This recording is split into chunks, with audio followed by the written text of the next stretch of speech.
ನೀವು ನಂಬ್ತೀರಾ? ಕಷ್ಟದಲ್ಲಿದ್ದೀರಾ? ಬನ್ನಿ, ಭಾರತದ ಉತ್ತರಾಖಂಡದ ನೈನಿತಾಳ್ ಜಿಲ್ಲೆಯಲ್ಲಿರುವ ಕೈಂಚಿ ಧಾಮಕ್ಕೆ ಭೇಟಿ ನೀಡೋಣ. ನಾನು ಭೇಟಿ ನೀಡಿದ್ದೀನಿ. ಈ ಮಾಂತ್ರಿಕ ದೇವಾಲಯ ಕೆಲವೊಮ್ಮೆ ದೇವಸ್ಥಾನದ ಗಂಟೆಯ ಶಬ್ದದಲ್ಲಿ, ಗಾಳಿಯ ಸುಳಿಯಲ್ಲಿ ಮತ್ತು ತನ್ನಲ್ಲಿ ನಿಂತು ಹೋದ ಕೆಲಸಗಳು ನಡೆಯುತ್ತವೆ ಎನ್ನುವ ಪ್ರಬಲವಾದ ನಂಬಿಕೆಯಿಂದ ಭಕ್ತರು ಇಲ್ಲಿ ಲಕ್ಷ ಸಂಖ್ಯೆಯಲ್ಲಿ ಇಲ್ಲಿ ಆಗಮಿಸ್ತಾರೆ. ಈ ದೇವಸ್ಥಾನಕ್ಕೆ ಯಾವುದೇ ಪ್ರಶ್ನೆ ತಂದರೆ ಉತ್ತರ ಸಿಗುತ್ತದೆ. ಇದನ್ನು ಮಾಂತ್ರಿಕ ದೇವಸ್ಥಾನ ಎಂದು ಕರೆಯುತ್ತಾರೆ. ಪ್ರತಿಮೆ ನಮ್ಮೊಂದಿಗೆ ಮಾತನಾಡುತ್ತದೆ. ಮನಸ್ಸಿನಲ್ಲಿ ಒಂದು ಹೊಸ ಶಕ್ತಿ ಮೂಡುತ್ತದೆ. ಇಲ್ಲಿಗೆ ಬರುವುದು ನಮ್ಮ ಆಯ್ಕೆಯಲ್ಲ, ಅವು ನಮ್ಮನ್ನು ಕರೆಯುತ್ತದೆ. ಬಹುಶಃ ಅದಕ್ಕೆ ಇಲ್ಲಿಗೆ Virat Kohli, Facebook CEO mark Zuckerberg, iPhone, apple company CEO Steve jobs ಭೇಟಿ ನೀಡಿದರು. ತಮ್ಮ ಕಷ್ಟಗಳಿಗೆ ಪರಿಹಾರ ಕಂಡುಕೊಂಡಿದ್ದರು. ಹಾಗಾದರೆ ಈ ಬಾಬಾ ಯಾರು?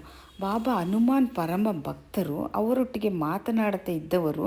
ಅವರ ಆತ್ಮ ಇಂದಿಗೂ ಬರುವ ಭಕ್ತರೊಂದಿಗೆ ಮಾತನಾಡುತ್ತಾರೆ ಎನ್ನುವ ನಂಬಿಕೆ. ಹಾಗಾದರೆ ಮುಂದಿನ ಕರೆ ಈ ದೇವಸ್ಥಾನಕ್ಕೆ ಬರುವುದು ನಿಮ್ಮದಾಗಿರಬಹುದು. ದರ್ಶನ ಮಾಡಿ ಧನ್ಯರಾಗಿರಿ, ಕಷ್ಟಗಳಿಂದ ಮುಕ್ತರಾಗಿರಿ. ಮುಂದಿನ ಎಪಿಸೋಡ್ನಲ್ಲಿ ನಾನು ಈ ಬಾಬಾರವರ ಪವಾಡಗಳ ಬಗ್ಗೆ ತಿಳಿಸ್ತೀನಿ. ವಿಡಿಯೋ ಲೈಕ್ ಮಾಡಿ, ಸಬ್ಸ್ಕ್ರೈಬ್ ಮಾಡಿ.